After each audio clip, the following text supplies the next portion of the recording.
Nigeria is just too black. One ought to send people of other races into Nigeria, point that black Nigerians are a minority, so that Nigerians no longer make the rules and they must obey the rules made by these new people who came in. And this is to be done even when the majority of black Nigerians do not wish for this to happen, i.e., it is to be done against their will. When the British invaded and took over the area that is now Nigeria, they made the rules.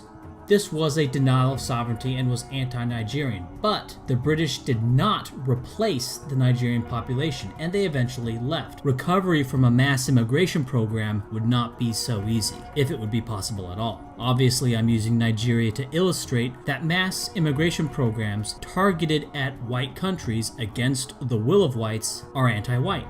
It is worse than military conquest, and seldom in history has it been seen as anything but. When the Oslo Jewish community in Norway says that Norway is too white and that other people should come in to make the rules that whites must now obey, it's obviously about reducing white power and elevating the power of everyone else. In the US, the projection of a white minority has been celebrated by Bill Clinton and the entire 1998 graduating class of Portland State, by Newsweek magazine, the Huffington Post, the Daily Show, Joe Biden, and certainly a lot more that I can't be arsed to go look up. Now, maybe you wish to say that whites, especially whites in the United States, deserve dispossession while Nigerians do not. And I'll argue that line by line, but that doesn't change that you're still anti-white, even if you think it's justified.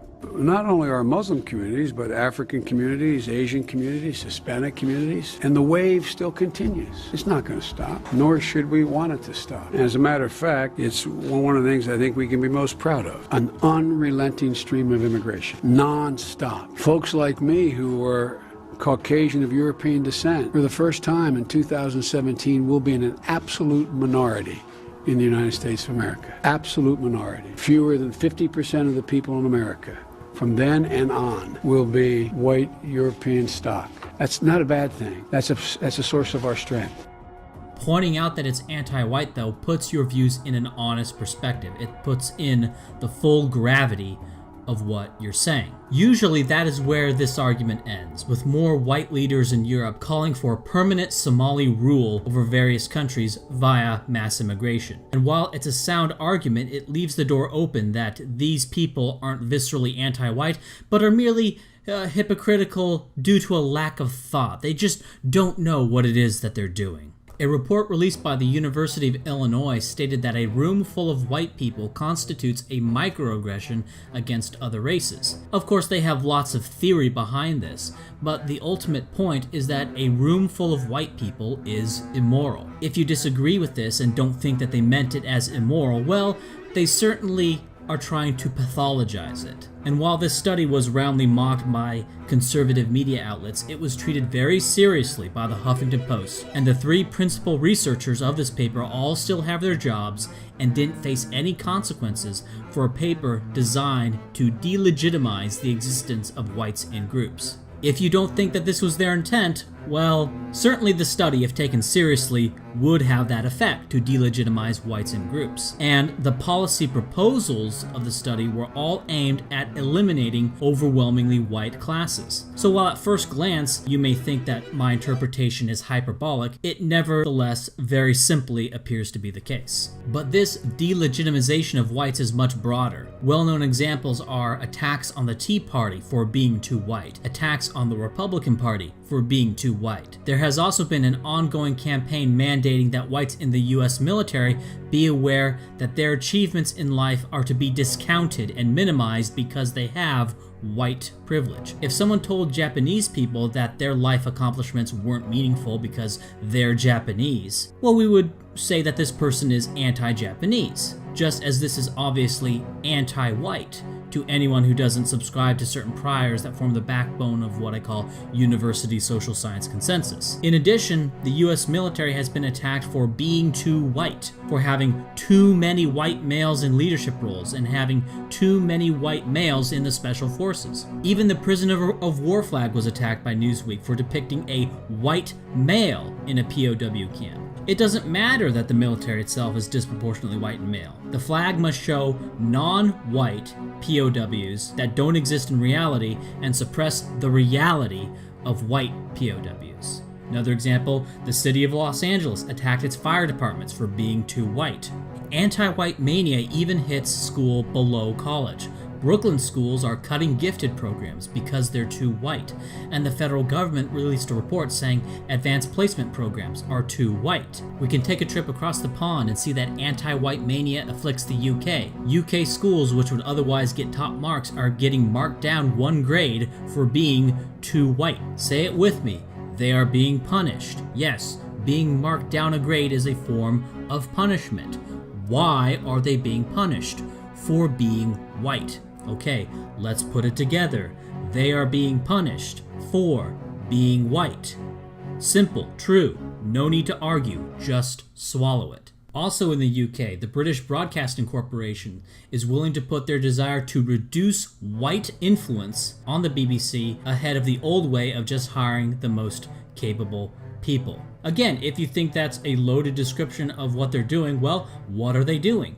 Previously, their hiring was all based on perceived ability, but that resulted in too many white people. So in order to get fewer white people, they must necessarily reduce the importance of ability and raise the importance of not being white, to punish those who are white for being white. But there's a silver lining to anti-white mania, which is that white anti-whites sometimes get burned.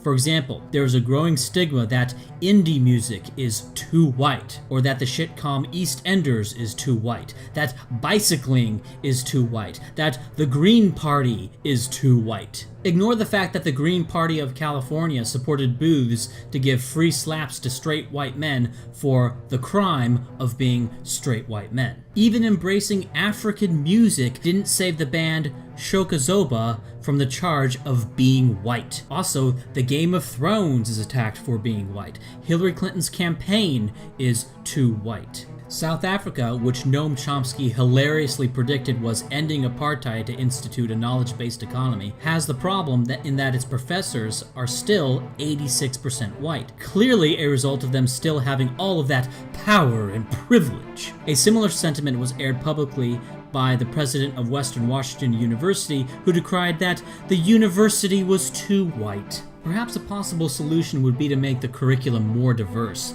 perhaps by starting a campaign to not read any books by white males for a year, or a more long-term solution to remove things like Shakespeare from the curriculum, because Shakespeare is too white, by the way. But the real tell is the concept of colorblind racism, which repudiates these old ideas of tolerance and diversity and reveals them as just the thin end of an anti-white wedge. The idea is that by treating everyone equally, you are being racist against non-whites because of their past systematic oppression, and thus fairness dictates that whites be treated worse than everyone else. And of course, if you question the priors that colorblind racism rests on, that other races did have systemic disadvantages in a way that would be felt today, and that none of the current differences are due to genetic differences between the races, if you question any of this, well then you're a revisionist and pseudo-scientific racist, and possibly a Nazi Ku Klux, i.e.